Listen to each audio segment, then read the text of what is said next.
Welcome back to the show as we ramp up our campaign to address Australia's housing crisis. Today, money expert Effie Zahos is here to take us through the places where you can still find a home for a fair price. Effie, break it down for us. Where is the most affordable suburb? Well, look, it's a situation where those with a mortgage are doing it tough, and so are renters. And the key issue here, as we just heard, is supply. We had a huge busy weekend. Auction results over that 68% because of lack of supply. So having a look around the market, looking at some CoreLogic data here, this just shows the situation that buyers and renters are in. Let's take a look at, say, New South Wales first, Westmead there. This is what it would cost to rent in that suburb, $595. But if you were to buy a house in that area, your mortgage repayments will be almost $1,000 more per month. This just assumes a 10% deposit, but it doesn't include all the maintenance. It's just what are your repayments. So you can see here that it is more affordable still to rent than buy because we've had 10 massive rate hikes. Interesting, I just looked at the numbers this morning and, you know, what's the market saying with a rate hike next month? At this stage, there could be a possible pause, but look, that changes every day. In Canberra, you can't even pick up a place, a house, to rent for under $600. It is a unit.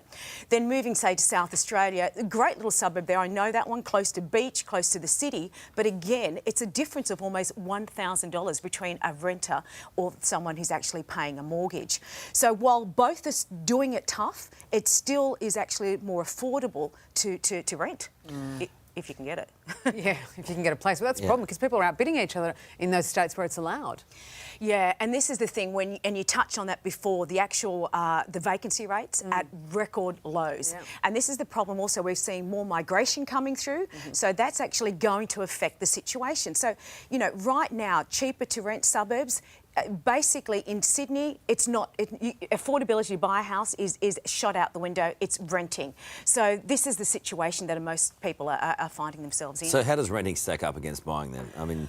Oh, Carl, look, for me, it forces you to save, obviously, if you can get in, and it builds your equity. Renters don't get that, and that's the problem. When it gets to retirement and you've rented, if you haven't saved at the same time, you don't have that equity. But obviously, as I just showed you, it is a lot cheaper to jump in. You don't need that deposit. And right now, those rate hikes are working against borrowers, even though rent prices are going up. And we're in this middle of this national housing rental crisis, as we saw over the weekend. Those figures, is renting still the most viable option if you can get into a place, and then how do you keep the rent where it is? Yeah, exactly. So the next 12 months is still going to be pretty tough, and as I was saying, because more so lack of supply. 80% of properties are owned by private investors. That's a lot, and they're not borrowing at the moment for those reasons again that you pointed out.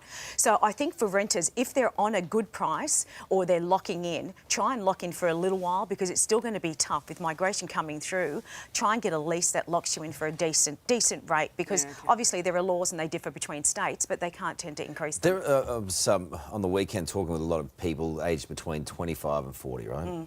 So many of them have bought their first house, and so many of them right now are about to get crunched. They're right on the edge with interest rates. I mean, and you're saying that it might hold, but possibly if it goes up one or two more times, there's going to be a whole bunch of people who are really struggling. So this is where we'll probably see more supply come onto the market as well. And you're right, Carl, we're yet to see those 800,000 plus homeowners who are going to roll off a 2% rate to a 6%. Some of them would have done very well because they've paid only 2% over this period. Hopefully they've put some cash away. But the reality is those that bought in the last couple of years may find, and I hate to say this, may find that they need to have that tough conversation with themselves. Yeah, but then they sell it for a dramatically less amount than what they paid for. I think the demand's there, so there'll be a buyer there. This is the problem. But and also the bank would want them to make sure that they pay back their loan. But the fact is there is the demand there, and I think the smart players will get in before the bank has to. Interesting.